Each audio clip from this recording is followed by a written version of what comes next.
हाय। तो आज जो हम टॉपिक डिस्कस करने वाले हैं वो सोल ट्रेडिंग कंसर्न के एडवांटेज और डिसएडवांटेज है।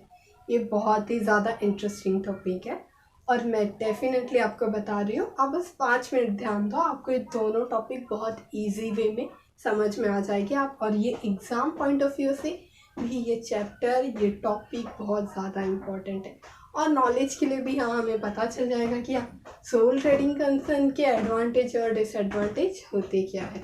तो हाँ, मैं स्टार्ट करती हूँ आज का टॉपिक। तो लास्ट टॉपिक में मैंने सोल ट्रेडिंग कंसर्न के फीचर्स आपको बताया था लास्ट वीडियो में और मैं आशा करती हूँ आपको पसंद आया होगा। और तो आज मैं कंटिन्यू करती हूँ उसी के एडवांटेज और डिसएडवांटेज से। अब इसमें कैसा है कि जो सोल ट्रेडिंग कंसर्न है वो तो एक पर्सन हैंडल करता है। मैंने जैसा कि बताया था कि उसको वन मैन बिजनेस भी बोलते हैं और इंडिविजुअल बिजनेस भी बोलते हैं। तो उसमें कैसा हुआ कि एक इंसान बिजनेस करता है। तो अब अगर एक इंसान बिजनेस कर रहा है तो ये उसको बहुत सारे उसके फ़ायदे भी मिलेंगे और उसके नुकसान भी होगी। मतलब हर एक चीज़ का, जैसे हम बोलते हैं ना कि एक पॉजिटिव साइड रहता है तो एक नेगेटिव साइड भी रहता है। तो उसी तरीके से सोल ट्रेडिंग कंसर्न, हर एक बिजनेस एंटिटी ऐसी होती है कि हर एक बिजनेस में हमें बहुत सारे एडवांटेज मिलते हैं और कुछ डिसएडवांटेज भी मिलती है। तो आज हम वही डिस्कस करेंगे कि हाँ, सोल ट्रेडिंग बिजनेस अगर मैं स्टार्ट कर रही हूँ तो मुझे क्या एडवांटेज फेस मिलेंगे और क्या डिसएडवांटेज फेस करने पड़ेंगे। तो एडवांटेज को मेरिट्स भी बोलते हैं, बेनिफिट्स भी बोलते हैं, डिसएडवांटेज को डीमेरिट्स भी बोलते हैं। तो मैं स्टार्ट करती हूँ मेरिट्स से। एडवांटेज में सोल ट्रेडिंग कंसर्न के एडवांटेज का पहला टॉपिक है हमारा इजी फॉर्मेशन। इजी फॉर्मेशन से क्या समझ में आ रहा है? इजी मतलब एकदम सिंपल, बहुत इजी है यार। तो वैसे इजी फॉर्मेशन मतलब बिजनेस का जो फॉर्मेशन होगा, फॉर्मेशन मतलब होता है बिजनेस को फॉर्म करना, बिजनेस को स्टार्ट करना। फॉर्म मतलब उसको बनाना, उसको स्टार्ट करना। तो ये जो सोल ट्रेडिंग कंसर्न बिजनेस है, इस बिजनेस का जो फॉर्मेशन है उसको बनाना वो बहुत इजी होता है। अब इजी क्यों होता है? क्योंकि वो बिजनेस हम अगर करते हैं तो उस बिजनेस में सिर्फ एक इंसान की ज़रूरत रहती है। हमारे पास जो पैसा है घर से या फिर हम हमारे रिश्तेदार से पैसा लेके, जैसे भी अपने फैमिली मेम्बर से पैसा लेकर हम वो बिज़नेस कोई भी स्टार्ट कर सकते हैं। आपको खुद पता होगा, आपके कुछ फ्रेंड्स या आपके घर वाले रिलेटिव्स में या आसपास आपने देखा होगा कि हाँ, कुछ लोग डायरेक्टली, अगर आपको भी दिमाग में ऐसा आए कि हाँ मुझे बिजनेस स्टार्ट करना है, तो आप जॉइंट स्टॉक के लिए नहीं जाओगे, आप किसके लिए जाओगे? सोल ट्रेडिंग कंसर्न, क्योंकि ये ज़्यादा अच्छा है। चाहे मतलब ब्यूटी पार्लर ओपन करने के लिए, हाँ, जो भी मटेरियल लगता है, लाइक शॉप लगेगी कैसा, तो वो बहुत इजी वे में होता है। मेरा ओवरऑल बोलने का मतलब ये है, इसका फॉर्मेशन इजी होता है। कोई भी साउंड माइंड का, मतलब एक सिंपल, जिसका दिमाग सीन है, ऐसा सही पर्सन, वो क्या कर सकता है? बिजनेस स्टार्ट कर सकता है। नेक्स्ट टॉपिक है हमारा बेनिफिट ऑफ सेक्रेसी। अब बेनिफिट ऑफ सेक्रेसी में क्या, जैसा कि मैंने लास्ट वीडियो में बताया था फीचर्स में, कि जो उसके पास सोल ट्रेडिंग कंसर्न में जो सोल ट्रेडर होता है वो अपनी जो बिजनेस की सेक्रेसी है वो 100% क्या करता है? मेंटेन करता है। उसे किसी को भी अपनी बिजनेस की जो डिटेल्स होती है, अपने बिजनेस का अकाउंट, अपने बिजनेस की कितनी इनकम है, लॉसेस है, उसको बिजनेस कैसे रन कर रहा है, उसे किसी को डिस्क्लोज करने की ज़रूरत नहीं पड़ती थर्ड पार्टी में। कि गवर्नमेंट की तरफ से नहीं ऐसा है कंपलसरी कि हाँ तुम्हें इसे पब्लिश करना पड़ेगा या तुम्हारे शेयर होल्डर्स को बताना पड़ेगा, ऐसा नहीं है। तो इसके वजह से उसकी जो सेक्रेसी है सिर्फ उस तक रहती है। तो थर्ड टॉपिक है हमारा quick decision. Quick decision simple, कि जो डिसीजन लेना है वो क्विक ले सकता है। जैसे अब वो सोल ट्रेडर अकेला है, तो अगर उसको बिजनेस को एक्सपांड करना है या फिर मुझे मेरी कहीं और ब्रांच ओपन करनी है, यहाँ मेरी किराने की शॉप है या तो मेरी बुक स्टोर है, और मुझे अब मेरी बुक स्टोर थाने में है, तो अब मैं सोच रही हूँ कि नहीं, अब थाने की जगह पे मैं मुलुंड में भी करती हूँ या फिर कहीं और करती हूँ। तो ये मैंने डिसीजन लिया, तो वो मेरे ऊपर है। अब मैं अकेली मालिक हूँ तो मेरे को कोई रोकने वाला नहीं है कि नहीं ऐसा यहाँ मत करो, ये होगा वो होगा, कोई बोलेगा नहीं, वो मैं कर सकती हूँ। तो यहाँ कैसा होता है कि सोल ट्रेडर अकेला होता है, जिसकी वजह से उसके जो डिसीजन रहते हैं वो क्विक डिसीजन ले सकता है। नेक्स्ट आते हैं हमारा लोअर कॉस्ट। लोअर कॉस्ट में कैसा होता है, क्या होता है कि लोअर कॉस्ट में हम बोलते हैं कि ये जो सोल ट्रेडर है उसको बिजनेस स्टार्ट करने के लिए उसको लार्ज स्केल पे बिजनेस नहीं करना है, उसको स्मॉल स्केल पे करना है। जैसे कि अगर वो कोई भी एक लोकल एरिया में स्टार्ट कर रहा है तो पहले तो उसे उस लोकल एरिया में ही करना है, या उसका ऑल ओवर इंटरनेशनल वो बिजनेस को ग्रो नहीं कर सकता बिकॉज उसमें इतने सारे लोग नहीं है, उतना फंड नहीं है।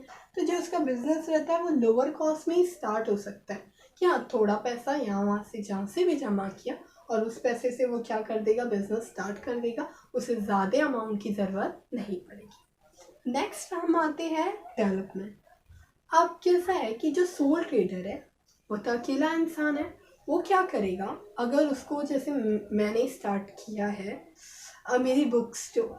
अब मैं सोचूंगी कि हाँ मुझे जो बुक स्टोर को कैसे मेरी शॉप को ग्रो करना है, किस तरीके से उसका ग्रोथ करना है और ब्रांचेस कैसे बढ़ाने हैं, तो वो मैं खुद से अपनी स्किल क्या करूँगी, डेवलप करूँगी, नई नई चीज़ों से नई नई स्किल सीखूँगी, नए जगह से आइडिया निकालूंगी और अपनी हर जगह से अपनी क्वालिटी को, अपनी नॉलेज को क्या करूँगी, इम्प्रूव करूँगी। तो यहाँ मेरा बिजनेस है तो मुझे पता है कि हाँ मुझे मेरे बिजनेस में डेवलपमेंट करना है। तो यहाँ कैसा होगा, मैं खुद को डेवलप करके अपने बिजनेस को क्या करूँगी, ईजी वे में डेवलप करूँगी। तो ये है डेवलपमेंट। नेक्स्ट टॉपिक है फ्लेक्सिबिलिटी इन ऑपरेशन। फ्लेक्सिबिलिटी इन ऑपरेशन में कैसा है कि अब तो ऑफ कोर्स मैं अकेली मालिक हूँ मेरे बिजनेस की, तो मैं क्या करूँगी कि मेरे बिजनेस में अगर मुझे कुछ चेंजेस चाहिए, जैसे मुझे ग्रोथ करना है या फिर मैं सोच रही हूँ कि नहीं अभी ये बुक्स को छोड़कर मुझे इस बार गवर्नमेंट कॉम्पिटिटिव एग्ज़ाम के बुक्स सेल करने चाहिए, या तो मैं सोचूंगी नहीं अभी एमबीए के बुक्स सेल, मतलब वो मेरे ऊपर है कि मैं कौन सी बुक्स को लाऊं, प्राइमरी, सेकेंडरी, सीनियर, जूनियर, किस लेवल की बुक्स को मतलब सेल करूं, कैसे करूं या कहाँ क्या करना है, वो सारा डिसीजन कितना है, मेरा है। अब मुझे जो चेंजेस करने हैं मुझे कोई इंटरफेयर नहीं करेगा कि हाँ जैसे joint stock company, cooperative society, यहाँ शेयर होल्डर्स रहते, अलग मेंबर्स होते कंपनी में, तो वहाँ डिसीजन एक इंसान के हाथ में नहीं रहता है, सबका डिसीजन मिलकर क्या किया जाता है, बिजनेस में चेंजेस किए जाते हैं। बट सोल ट्रेडिंग कंसर्न ही एक ऐसा बिजनेस है जहाँ किसी की परमिशन की ज़रूरत नहीं पड़ेगी, हम खुद इजी वे में अपना बिजनेस चेंज कर सकते हैं और अपने बिजनेस में को फ्लेक्सिबल कर सकते हैं। या तो मैं बुक स्टोर के साथ सोच रही हूँ अरे कुछ और साथ में साइड में और डाल लूँ, वो पूरा मेरे ऊपर है। नेक्स्ट टॉपिक है लिमिटेड गवर्नमेंट कंट्रोल। जैसा कि मैंने बताया था कि सोल ट्रेडिंग है, एक अकेले इंसान का बिजनेस है, यहाँ गवर्नमेंट जो कंट्रोल होता है वो बहुत लिमिटेड वे में होता है। कोई भी गवर्नमेंट कंट्रोल मतलब गवर्नमेंट को सिर्फ क्या चाहिए रहता है, टैक्स, जो बिजनेस कर रहा है बिजनेस टैक्स पे करना, और अभी तो जीएसटी स्टार्ट हो गया, तो मतलब गवर्नमेंट को कुछ इंटरफेयर करना नहीं रहता है, हमें कोई एग्रीमेंट साइन नहीं करना रहता है, या फिर गवर्नमेंट का कोई रूल्स नहीं है, एसोसिएशन ऑफ मेमोरेंडम, ये सब नहीं है हमें। टॉपिक है एफिशिएंसी। एफिशिएंसी में कैसा है कि अकेला इंसान है, वो क्या करेगा, अपनी एफिशिएंसी खुद से इंक्रीज करेगा और वो खुद से ट्राई करेगा। जैसे मेरा बिजनेस है तो मैं क्या करूँगी, मेरे बिजनेस में मैं अपना एकदम एफिशिएंट वे में मैं वेस्टेज नहीं करूँगी, मैं ज़्यादा एक्सपेंसेस नहीं करूँगी, अरे मेरा बिजनेस है खर्चा होगा तो मेरा पैसा जाएगा, ये सोचूंगी। तो इसमें कैसा होता है कि जो भी काम करूँगी मैं एकदम एफिशिएंट वे में करूँगी। तो जो सोल ट्रेडर रहता है उसको किसी की टेंशन नहीं रहती कि हाँ मेरे वर्कर्स है या फिर मेरी कंपनी के मेंबर्स है या कोई मेरा मटेरियल वेस्ट करेगा या किसी तरीके से मेरा वेस्टेज होगा। तो यहाँ जो बिजनेस होता है वो एकदम एफिशिएंट वे में सोल ट्रेडर कर सकते हैं। तो चलिए अब हम आते हैं डीमेरिट्स। तो डीमेरिट्स में हम देखते हैं कि डीमेरिट्स में सबसे पहला टॉपिक है लिमिटेड मैनेजरियल एबिलिटी। अब इस नाम से क्या समझ में आता है, लिमिटेड मतलब काम, मैनेजरियल मतलब मैनेज करना कोई बिजनेस को, और एबिलिटी मतलब किसी की क्षमता। तो क्षमता ज़्यादा हिंदी हो गया बेटा, उसकी एबिलिटी की, हाँ उसकी वो कितना कर सकता है एबिलिटी। तो यहाँ क्या है, मैं अब डीमेरिट से मतलब इसकी बुराइयां बता रहे हैं कि हाँ ये बिजनेस में कुछ डिसएडवांटेज है, इसके कुछ डीमेरिट्स है, कुछ हमारी कमियां भी है। अब उन कमियों में सबसे पहली कमियां बताई गई है लिमिटेड मैनेजरियल एबिलिटी, कि यहाँ जो मैनेजरियल, यहाँ हमारे पास कोई स्पेशलाइजेशन कोई पर्सन नहीं है जिसके पास सर्टिफिकेट है या उस फील्ड में कोई स्पेशलाइजेशन करके आया है। तो यहाँ वो सोल ट्रेडर को अकेले को ही बिजनेस को, वो ही अकेला ओनर है, वही मैनेजर है, वही डिसीजन मेकर है, मतलब सब उस बिजनेस के लिए वो अकेला सोल ट्रेडर है। तो जिसकी वजह से जो मैनेज करने की एबिलिटी है यहाँ बहुत लिमिटेड रहती है, क्योंकि उसे ही सब हैंडल करना पड़ता है। नेक्स्ट टॉपिक है limited amount of capital. Limited amount of capital में क्या होता है कि मैं तो अकेले इंसान हूँ, अगर मैंने बिजनेस स्टार्ट किया है, मैं सोल ट्रेडर हूँ, तो मेरे पास पैसा कहाँ से आएगा?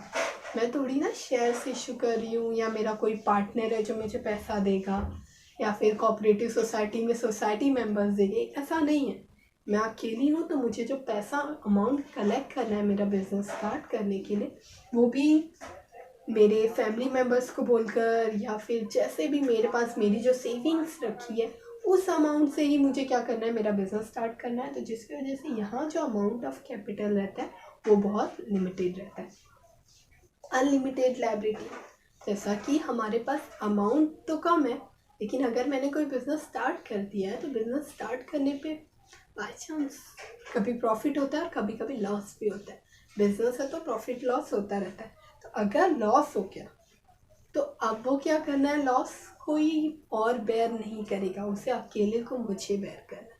तो अब मैं क्या करूँगी, वो जो लॉस होगा और जो लायबिलिटी मुझे पे करनी पड़ेगी वो मुझे पे करनी है, चाहे वो लायबिलिटी कितनी भी हो। मेरे बिजनेस को एक्सपांड करने के लिए मैंने कितना भी कर्जा लिया है, बट उसको कहाँ से पे करना पड़ेगा, मुझे मेरी तरफ से पे करना है।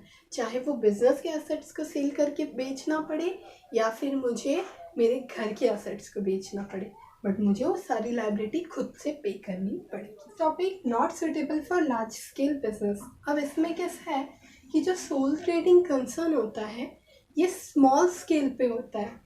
जैसे मैंने बताया था एक स्मॉल एरिया में होता है, स्मॉल एरिया वाइज। तो इसको क्या कर सकते हैं, हम इंटरनेशनली ग्रो नहीं कर सकते। तो ये इस टाइप के बिजनेस जो सोल ट्रेडिंग कंसर्न में आते हैं वो हमारा लार्ज स्केल बिजनेस के लिए ये सूटेबल नहीं है। इसमें सिर्फ स्मॉल स्केल बिजनेस ही कर सकते हैं हम। नेक्स्ट है हमारा टॉपिक लैक ऑफ स्टेबिलिटी। जैसा कि मैंने बताया था कि सोल ट्रेडिंग कंसर्न एक अकेला इंसान हैंडल करता है, अभी तक आपको समझ में यहाँ क्या होगा।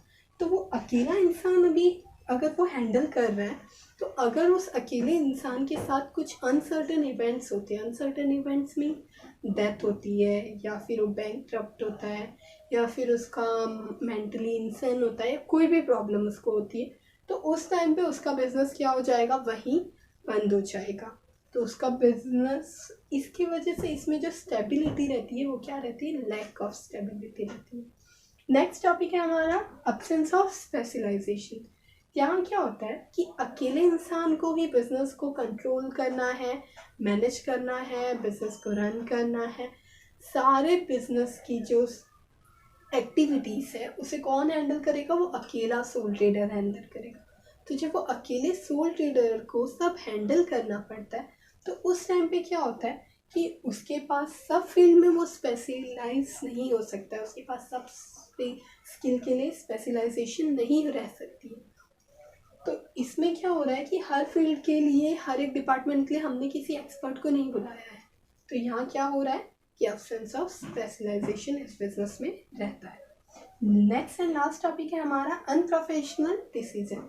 अनप्रोफेशनल डिसीजन का मतलब क्या, प्रोफेशनल मतलब अगर हम लोग बोलेंगे कि मैं प्रोफेशनल हूँ या फिर प्रोफेशनल हूँ इस डिपार्टमेंट में, मतलब उस डिपार्टमेंट का वो इंसान क्या है, एक्सपर्ट है। तो यहाँ क्या होता है कि अब उसे क्या करना है, जैसे मैं सोल ट्रेडर हूँ, अगर मैं कोई बिजनेस की डिसीजन ले रही हूँ कि मुझे क्या करना है, तो उसकी मेरे को किसी को खबर नहीं करनी है, मतलब किसी को बताना थोड़ी ना है कि हाँ मैंने क्यों लिया, क्या लिया और किसके लिए लिया। तो ये मुझे किसी को, मेरे पास थर्ड पर्सन नहीं है या सेकंड पर्सन नहीं है जिसको मुझे ये सारी इन्फॉर्मेशन के बारे में बात करनी है या उससे डिस्कस करना है, उसकी राय लेकर मुझे क्या करना है, ये डिसीजन लेना है। तो ऐसा कुछ नहीं है। तो यहाँ क्या होता है कि अब ये जो डिसीजन लेता है तो इस वजह से अब वो क्या ले लेता है, कभी कल डिसीजन रॉन्ग ले लेता है, क्योंकि हमारे भी डिसीजन कभी कल रॉन्ग और कभी कभी राइट रहते हैं। तो उसी तरीके से यहाँ भी क्या हो रहा है कि जो वो डिसीजन लेगा वो हो सकता है वो अनप्रोफेशनल होते हैं। तो आज का टॉपिक हमारा यहाँ ख़त्म हुआ, अनप्रोफेशनल। आशा करती हूँ कि आपको आज का टॉपिक समझ में आया होगा। और अगर आपको और भी कोई वीडियो चाहिए, किसी भी टॉपिक पे आपको अगर डिस्कशन चाहिए, कोई वीडियो चाहिए, तो आप प्लीज़ मुझे कमेंट करें। मैं आपको क्या करूँगी, उस टॉपिक पे वीडियो प्रोवाइड करूँगी। आगे अपकमिंग वीडियोस के लिए आप मेरे चैनल को सब्सक्राइब करें, लाइक करें और शेयर करें। Thank you.